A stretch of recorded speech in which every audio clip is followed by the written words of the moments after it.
thank you very much. So far, I think you're going to be experts in Bitcoin. We've talked about ideas, we've talked about models, and we've talked about a lot of things that are things that we probably heard before. And for many of us, it's a great option, if you ask me. But that's not the case for many people around the world, and that's what we're going to talk about today, is how this technology is having an impact today, not in the future, not in the what is possible, but what is happening today. And we know where all the money is going, right? Basically, every single fiat-based monetary system is going to be underwater. It's just a matter of time. And time is critical in this environment, and time matters because some are going way faster than others. In most Western modern societies, it's going to take a while. In some places, it's sinking, and it's sinking really fast, and we're going to see some numbers of what's happening. Over the last 100 years, every single country in Latin America has been subject to either dictatorship, military coups, rampant corruption, you name it, and in some cases, all of them together. So many people in Latin America trace back this issue, and I'm going to be very brief in a history lesson. We all owe that to Felipe, not this Felipe, but this Felipe, King Philip II from Spain. I guess control freak was not an appropriate title for a king, so he's known as the prudent. And King Philip II ruled over the greatest empire that the world ever saw. The territories ran from Southeast Asia to the Americas. If you ever wonder where the name the Philippines comes, that's from King Philip. What was his solution to this mess? It was bureaucracy, and with capital B. It was one of the, back then, communications were mainly written, and King Philip II elaborated this complex system of ledgers, so he would know ledgers, go figure. Every single ship that left any of the colonies to Spain had a very detailed, itemized manifesto. They knew on every ship, every single item. That's one of the reasons why it's so easy to identify Spanish shipwrecks, unlike most other Dutch or Portuguese. It's because there's not only one manifesto, but there's multiple copies of the manifesto. So in the port of, the main port, they would make the manifesto, make a copy, then ship a faster vessel to the destination, so the manifesto would arrive earlier. So by the time the big ship with all the cargo came in, they already knew what's in the ship, and they would check manifestos. And then they had this army of auditors that would go from port to port to port to verify those manifestos and matches. And so it was a very complex system, and you know what happens with very complex systems. You have bureaucracy, you have a rampant corruption, and suddenly it was a heavy burden on all the colonies. Fast forward 1800s, colonies start looking for independence, led by mainly criollos, which were second-class Spaniards born in the colonies, but go figure, they were educated by Spanish priests in Spanish universities. So they inherited all this mindset of bureaucracy, heavy regulation, and legal system that is based on Roman code, unlike the US Constitution, which is based on the Magna Carta. The Roman philosophy of law is that anything that is not explicitly allowed by the law is forbidden. And that's take a mental note of that, because it's really important of what's happening today. The second thing is that if you see every single constitution in the Americas, all of them grant rights to their citizens. So If you're a citizen of Mexico, your rights are given by the Constitution. Unlike here, we the people have rights based off being people. You're born with rights, and the Constitution is limiting, or at least that's the intent, to limit government. So it's a legal philosophy that is completely different, and it has derived in very authoritarian regimes and a long history of people being told what to do. That's why it's so important, all the properties that we have been talking about this technology, permissionless, censorship resistant, and decentralized way of taking control of your finances. And that's in my opinion, that's why it's so important for people in Latin America and most developing countries. For the first time in history, you have the option of engaging in commerce, in preserving your wealth, which is a massive problem throughout Latin America. Devaluation is rampant, corruption is rampant in most of our countries. So for the first time we have this option, and people are embracing it, and you're going to be surprised how fast they're embracing it. So we have a system for the first time that it's permissionless, censorship resistant, and decentralized. Now I want to clarify the part of censorship resistance, because that's something I often hear misconceptions about it. And it's not that there's no consequences in your trade. It's just the fact that you can engage in trade. They cannot stop the transaction. That doesn't mean that it's a free fall. That doesn't mean that there's not going to be consequences, because government, as we've seen in many cases of prosecution, they can engage in consequences. Your actions are going to have consequences. But the fact that no one can prevent you from doing what you choose to do, that's very meaningful, and people are embracing it. And the other part is the decentralized. We all know by now, I mean, the previous speakers were very eloquent in explaining why this matters so much. So what you see here is, it's a purse made out of Bolivar bills. So that's what the Bolivar is worth. It's worth the paper that it's printed on. And you can find these. They're selling them in the border between Venezuela and Colombia.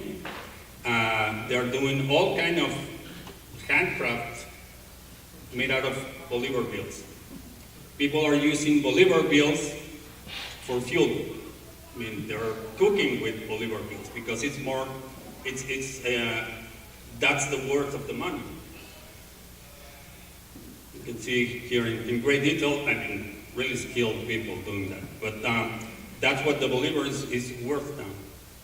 They're using it for remittances, and they're using this technology in large scale. For the first time, they're becoming, they're making money out of their remittances. Traditionally, if you send money using Western Union or any other method, you pay roughly 10%.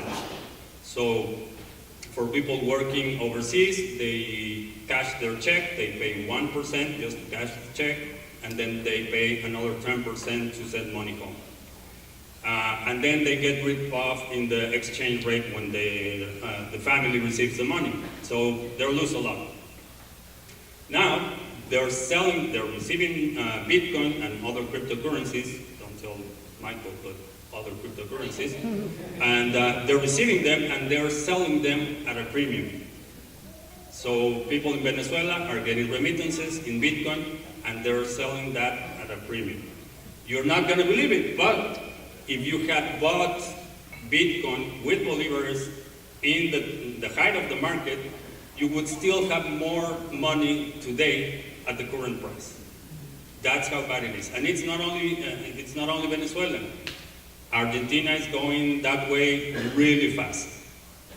Iran, the real, same thing. If you have bought the real with reals, which is the money of Iran, probably it's my accent that sounds kind of funny, but if you have bought with reals, you would still have more money today. And that's a reality for many people. And they're using it for remittances, they're using it for commerce, they're exchanging Bitcoin for durable goods, they're exchanging Bitcoin for, in Venezuela, you have heavily subsidized electricity.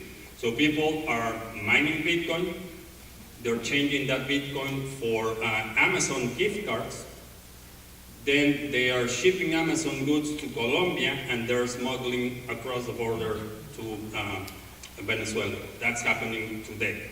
And it's one of the things that make me kind of cringe when people complain that they can buy their mochaccino whatever with Bitcoin, and they get frustrated because they can. And in reality, it's a completely different experience for people around the world. And I'm not even going to go what having a coffee means in most of Latin American countries. Having a coffee means that you go to a coffee shop, you sit there for 2 hours, and you solve the world problems, hunger, poverty, politics, and everything in a span of 2 hours, which would be enough to confirm transactions even using Bitcoin, right? So that's the experience, and they're using it today. They're exchanging goods, they're trading property, and it's not only Venezuela. In Argentina, the Argentinian experience is particularly interesting because it's a more recent. In the early 2000s, they had a bank holiday. So overnight, people lost 40% of their savings. All the deposits were gone overnight.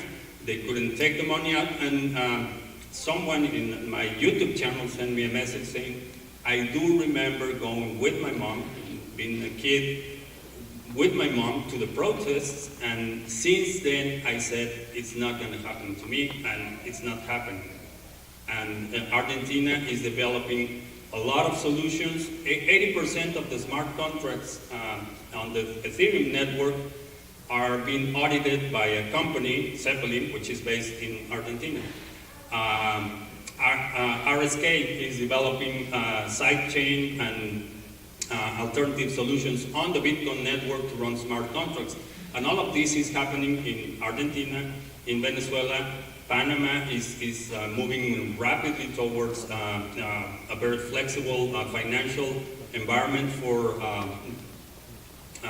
blockchain technology, for Bitcoin, and they're engaging in commerce. So as of May of 2012, you needed 2 million bolívares to buy 2 pounds of meat. So 2 million bolívares. A month ago, one of our subscribers sent me a check. After 20 years in working for the government, he was let go. He was given 5.6 million bolívares final payment, and you could buy 4 pounds of meat with them. Now, that was in May. Last night, 6.5 million bolívares for 2 pounds of meat. So that's where the money is going, and we have this opportunity of seeing places like Bolivia, like Iran, like Argentina, going this really fast, and we have the opportunity to first and foremost protect ourselves, protect our wealth, protect our finances, and I really encourage you to look at the enormous, I don't say blessing because it's not my thing, but the opportunity, the chance that you have to really take steps into protecting the world, because the US dollar is going that direction. It's not going to be that fast probably, it's not going to be, but it's going there. In the 1900s, the exchange rate between the Mexican peso and the US dollar was 1-to-1. And the reason it was 1-to-1 is because they were both silver. And they would exchange silver, and they didn't care whose face was on the silver. As long as it was silver, it was good. Today, 1 ounce of silver is, what, 16.50? And in pesos, it's like, forget it. Outrageous amount of money.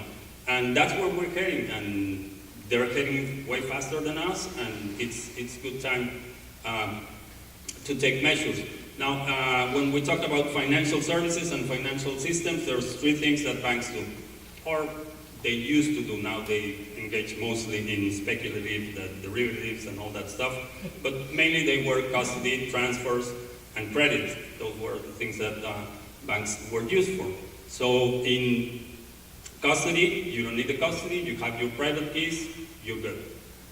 Transfers, you don't need permission, you don't need to rely on any third party to send money anywhere in the world as you wish to do. The missing part was credit, and there's a lot of projects working to address that problem with using crypto as collateral for fiat loans. They're doing that in Venezuela. There's a project in which people get together and they are doing this. There's projects that allow you to do mutual loans, so a group of people get together, they pool their money together to make big purchases, and they're using cryptocurrency for that.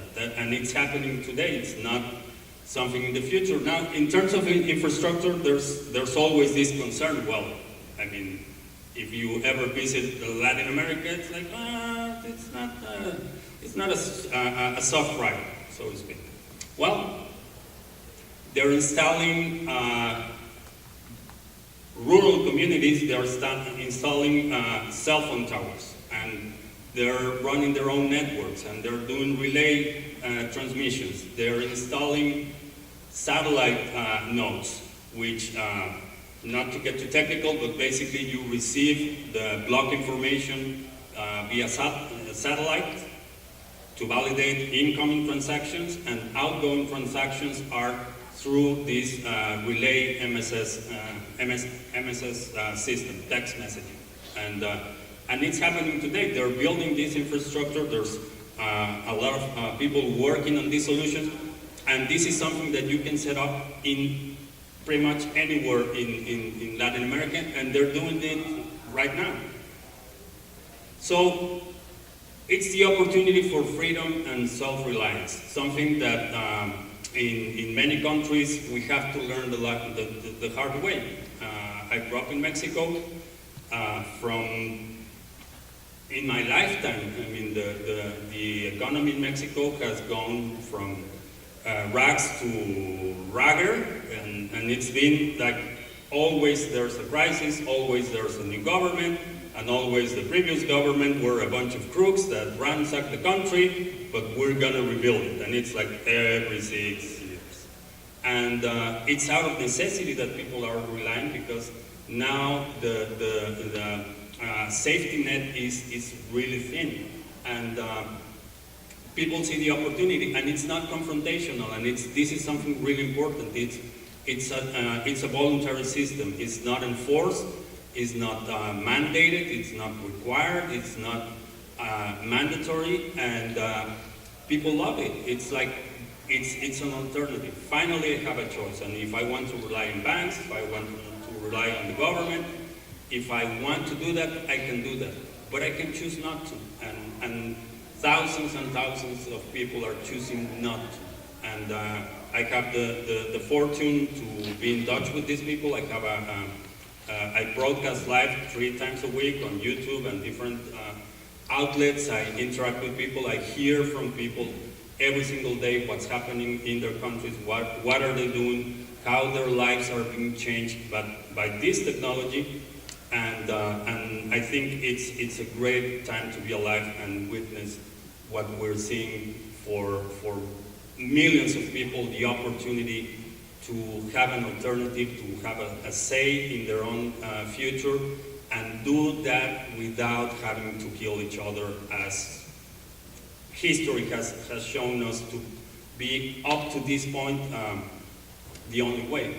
And when you have limited resources, and we see this in this huge fragmentation of society, and up until now, the only way was, well, we have to kill each other, and whoever is alive, then it's going to be the ruler, right? That's how we settle our disputes. Well, now we have this opportunity, we have this exit ramp, and I think it's great to be part of this change, and it's not going to save the next generation in Latin America. It's saving this generation, and I really think that this is something we have to keep in perspective when we start arguing about scaling, about the convenience. I think it's a waste to think of Bitcoin as PayPal 3.0, or to think of all this technology as just a replacement of financial system. And I find kind of annoying when I see specialized media, I mean, in the industry, like in this celebratory tone when bank A or B or C is doing blockchain, whatever. This celebratory tone, I think it's a waste. We don't need faster horses, we need cars, and we're building cars and people are using cars, and I think that's the way to go in the future.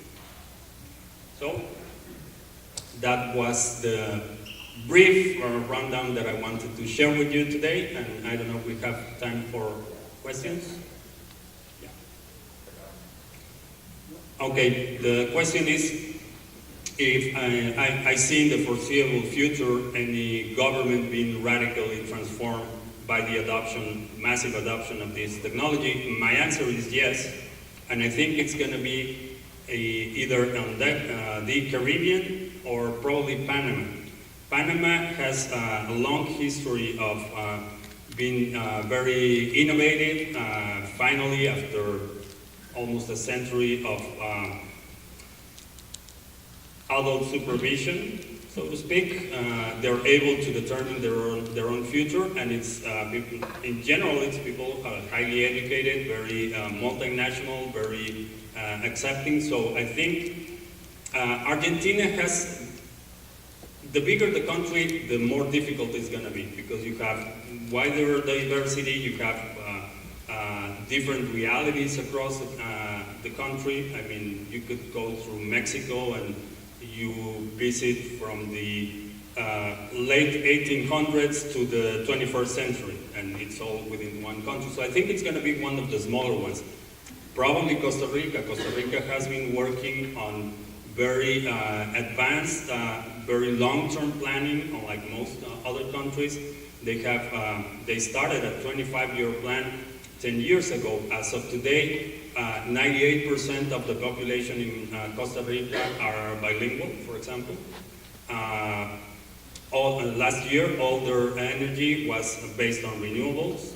So there's a lot, but it has to be small countries. It has to start very small, and then it will hopefully ripple into other countries. But yeah, definitely, I see that within the next decade. Well.